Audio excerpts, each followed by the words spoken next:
Hello and welcome to Tuesday's news. I'm Salome Vincent.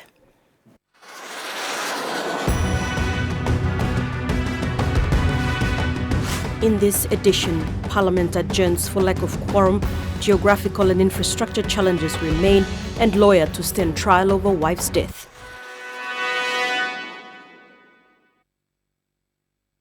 Sidelined Northfly MP Boka Kondra has officially tendered his resignation today. He believes his case has been judicially flawed because two separate recommendations were given by the same tribunal. Official announcement. The Northfly MP was flanked by his lawyer this afternoon at Parliament B2 conference room. I tendered the resignation to the Speaker of the National Parliament of Papua New Guinea. My resignation is basically the tribunal made two decisions. He was referred to the Leadership Tribunal back in 2014 for allegations of misappropriation of funds. On the 27th of April 2015, the Leadership Tribunal recommended that he and his associates be criminally prosecuted. Then on the 29th of May 2015, the tribunal recommended for Kondra's dismissal as a Member of Parliament. However, he is of the view that there are judicial flaws in the decisions, which places him in a state of confusion. He says his earlier lawyers unfortunately did not pick up the anomalies as stated by the Supreme Court Judge Fraser Pipit. I came in late and I've tried to make a slip rule application, but the judge has correctly made a decision, and we respect that, and my client Nice decided to resign. That means the leadership code cannot be, the recommendation by the leadership cannot be enforced against my client because now he's a private citizen, as required by section of the Constitution. He has tendered his resignation to the Speaker. It has been accepted by the Speaker's office. I am confused. The whole process is incomplete. I'm left in limbo and I don't know which way to go. I'm left on a crossroad. I do not know which way to go, whether to the right or left. One is to be criminally charged and prosecuted, and one is to be dismissed. And I feel that that is injustice to me. And for the last 3 to 4 years, because I've been left in limbo, my people have suffered, people of Northfly. The very rich province where national government is, has regarded that province or district as a milking cow. Kondra says the judge is yet to make a written judgment, but is of the view that the decision will not cure the claimed flaw by the two recommendations. He said no instrument of his dismissal was ever prepared by the relevant authorities. Thus, today at 3 p.m, the member officially tendered his resignation to the Speaker of Parliament. Meredith Kusa, TVWan News. Kiriwina Goodenough District CEO Denson Kadi has reiterated remarks by the Manus Provincial Administrator that the remoteness of wards in an LLG prevents the government from being able to deliver services on time, and most people hardly feel the impact of services improvement grant programs. Mr. Kadi said issues of climate change and sea disasters are common, and because some refuse to migrate to the mainland, the government has to continue providing relief supply. He suggested a proclamation to cut down on the number of wards in an LLG for the sake of service delivery to reach every person. Mr. Kadi is not the first to have suggested such. We expect some consideration of revisiting the proclamation, cutting down the wards, which will push for additional LLGs in order to meet up to our government's visions and aspirations of development. The Leaders Summit continued with presentations by districts today. Most commended the government on how much the Services Improvement Program grants have done for each province and district. Yet the presentations illustrated that geographical and infrastructure challenges still hinder the efficiency of services being delivered to districts that were mostly remote. Manu's Provincial Administrator Andrew Posong said while the province may be considered smaller and easier to manage, it is equally challenged by its remoteness, funding inadequacies and the capacity to control the influx of service providers that have come about due to government policies like the tuition fee-free education. The other thing is that Houston had no capacity to contain the influx of service users like personnel, facilities, desks, schools, materials, and all that. I just want to share an experience that I went to see in one of our schools in town right now.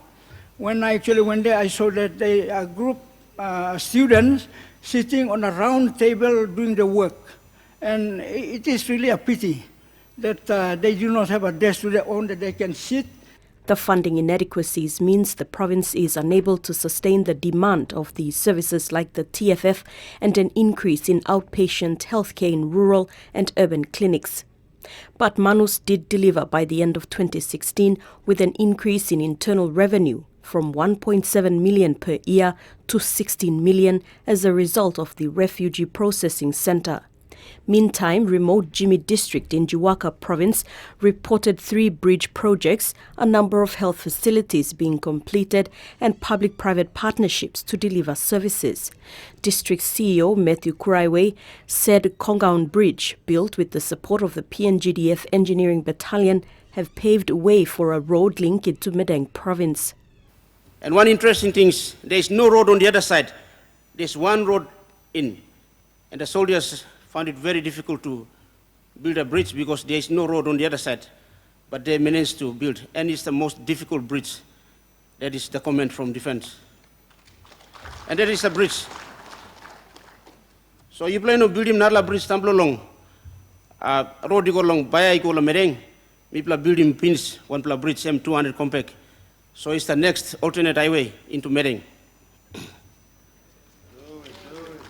Mr. Kuraway also commended the police for being in the district to ensure that law and order, a man-made challenge, is maintained for better service delivery to the 80,000 people of Jimmy. Parliament was supposed to sit this afternoon to convene the final sitting for the 9th Parliament. However, it did not eventuate due to a lack of quorum. Parliament Speaker Theo Zureno entered the chambers some minutes after 2 p.m, where he announced that the sitting would adjourn after the ringing of the bells. The second time he entered, there was still only one MP, which was Central Governor Kilahauda. He had no choice but to adjourn Parliament to 10 a.m. tomorrow. According to Parliament standing orders, if Parliament does not have the numbers for quorum, the second time the Speaker enters Parliament, then Parliament is dismissed altogether for that particular sitting. Governor-General Bob Dadai today received credentials for Her Royal Highness Princess Angelica, High Commissioner Designate of the Kingdom of Tonga to Papua New Guinea. Receiving her at the Government House, Mr. Dadai conveyed that PNG looks forward to enhancing and furthering the already good bilateral relations that exist between Papua New Guinea and the Kingdom of Tonga since establishing diplomatic ties 36 years ago. In particular, the historic ties with the early Tongan missionaries in spreading the gospel in the country. The GG assures her that the government PNG stands ready to accord her the necessary support and assistance required in advancing Tonga and Papua New Guinea relations. The future of LNG globally looks bright. ExxonMobil projects that the increase in population, along with the growing trade and development needs, will see an increase in demand for LNG across the world by 30% between now and 2040. Managing Director of ExxonMobil PNG, Andrew Berry, said LNG will soon replace coal as the second energy source, and PNG LNG stands ready to benefit. Mr. Berry said despite the global economic downturn, the PNG government has provided a conducive environment for investors, which has seen the developer achieve a lot in the last 5 years, having shipped 300 cargoes to countries across Asia. While PNG's natural gas resources are vast, the cost to develop them is high, driven by the terrain and remoteness of the opportunities.